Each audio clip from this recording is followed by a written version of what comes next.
자, 엔드그레인 도마가 그럼 왜 대체 이렇게 비싼 건지, 대체 뭐가 좋은 건지.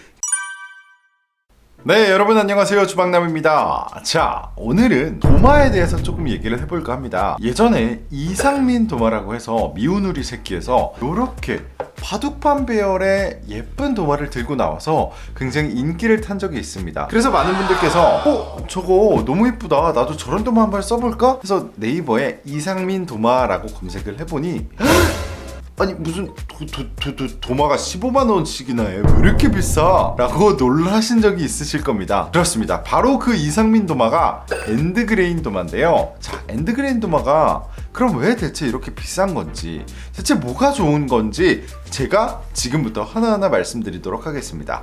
오늘도 저한테 설득 한번 당해보시죠. 자, 일단 도마의 종류를 조금 이해를 하실 필요가 있습니다. 일단 도마는 통원목 도마와 집성목 도마로 나뉘어요. 통원목 도마는 정말 많이 쓰시는 나무 그 원목 통으로 자른 그 상태 그대로 사용하는 요런 도마죠. 요런 도마를 생각하시면 되고, 집성목 도마는요, 여러 가지 나무 조각들을 붙여서 하나의 나무로 만드는 접착 도마라고 생각하시면 됩니다. 이 집성목 도마에도요, 두 가지 종류가 나뉩니다. 하나는 저가형, 하나는 고가형이죠. 저가형은 말 그대로 남은 나무 조각들을 갖다 붙여서 하나의 도마를 만드는 거죠. 이런 통원목을 만들다 보면 나무 조각들이 굉장히 많이 남습니다. 근데 그런 애들은 하나의 도마로 사용할 수 없기 때문에 몇 개를 이어 붙여서 하나의 도마를 만들어내는 그런 것들이 저가형이라고 생각하시면 되고요. 고가형은요, 내가 원하는 도마를 만들기 위해서 나무를 일부러 잘라내서 붙이는 애들이 고가형인 거죠. 바로 그 고가형 도마가 엔드그레인 도마인데요. 엔드그레인 도마는 가장 큰 특징이 있습니다. 일반적으로 통원목 도마가 나무가 이렇게 자라고 있으면 그걸 세로로 쪼개서 그 단면을 통으로 활용하는 거죠. 근데 엔드그레인 도마는요, 나무의 가로결, 그 나이테 부분을 위로 오게끔 만들어서 만든 도마가 엔드그레인 도마라고 생각하시면 돼요. 첫 번째로 그렇게 하는 이유는 예쁩니다. 그 위쪽으로 나이테가 올라오게 되면 요렇게 보시면 아시겠지만 나이테가 서로 이렇게 맞물리게 되면서 하나의 디자인이 되잖아요. 그래서 이런 디자인적 요소 때문에 나이테를 위로 올리는 거기도 하고요. 하지만 저는 그렇게 생각을 해요. 주방용품이 그냥 실용적 가치 없이 단지 디자인적 가치만을 위해서 그렇게 디자인을 한다면 그건 정말로 가치가 없는 거라고 생각을 하거든요. 근데 엔드그레인 도마는 그렇지 않습니다. 실용적인 이유도 있습니다. 바로 보건력 때문인데요. 손으로 제가 비유를 해드릴게요. 자, 일반적인 통원목의 결은 이렇게 되어 있습니다. 결이 반대로 되어 있는 거예요. 칼을 이렇게 내리치게 되면 이렇게 빳빳하게 결이 없는 부분이기 때문에 바로 패이겠죠. 이렇게 패인다는 것은 도마 위에 칼집이 남는다는 뜻이죠. 도마 사용하면서 가장 많이 신경 쓰는 게 칼집 남는 거거든요. 하지만 엔드그레인 도마는요, 나무 결 자체가 이렇게 수직으로 되어 있잖아요. 그래서 이렇게 칼을 딱 썰었을 때 애초에 결 부분으로 칼날이 들어가는 거예요. 그래서 나중에 조금 지나다 보면 원래 있던 결 자리이기 때문에 이런 게 싹 이렇게 복원이 되는 거죠. 그래서 제가 엔드그레인 도마를 써보면 실제로 확실히 칼집이 좀 덜 나는 느낌이 들더라고요. 칼집 걱정을 조금 덜 할 수 있다 라는 장점이 있겠고요. 그리고 무엇보다도 칼이 이렇게 더 부드럽게 들어가겠죠.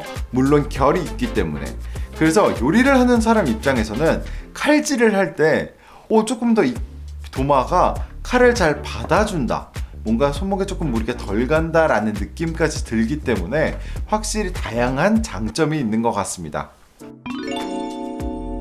하지만 이렇게 장점이 있으면 물론 단점도 있겠죠. 첫 번째는 무겁습니다. 아무래도 통원목 도마 중에 무거운 것도 있겠지만 좀 가볍고 좀 수납이 편하게 나오는 애들도 많아요. 하지만 엔드그레인 도마 같은 경우에는 요 가로 결을 사용해야 되기 때문에 조금 두께감이 있게 만들 수밖에 없어요.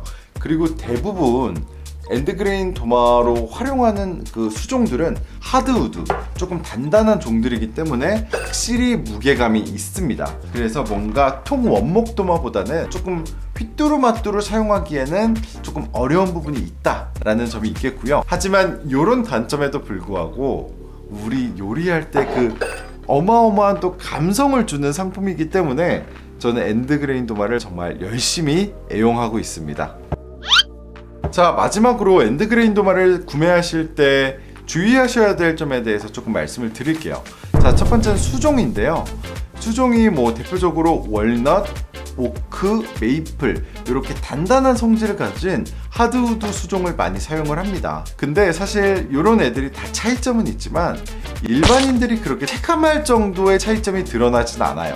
그래서 수종을 선택하실 땐 여러분들이 원하는 색상이나 그런 디자인에 따라서 선택하시면 될 것 같아요. 그리고 가장 중요한 건 접착제입니다. 고급 도마이긴 하지만 어쨌든 접착제를 활용해서 붙이는 집성목 도마예요. 그래서 옛날에는 이런 집성목 도마에 뭐 유해 물질이 검출됐다 해서 문제가 됐던 적이 많습니다. 그래서 구매를 하실 때 상세 페이지를 잘 읽어보시면 저희 도마를 만들 때 사용하는 접착제는 FDA 승인을 받은 어떤 시험 성적을 맞춘 안전한 접착제를 사용했습니다 한 업체들이 있어요. 저는 그래서 무조건 그런 걸 표기한 업체들의 제품을 구매하시는 걸 강력히 추천드리고 있습니다.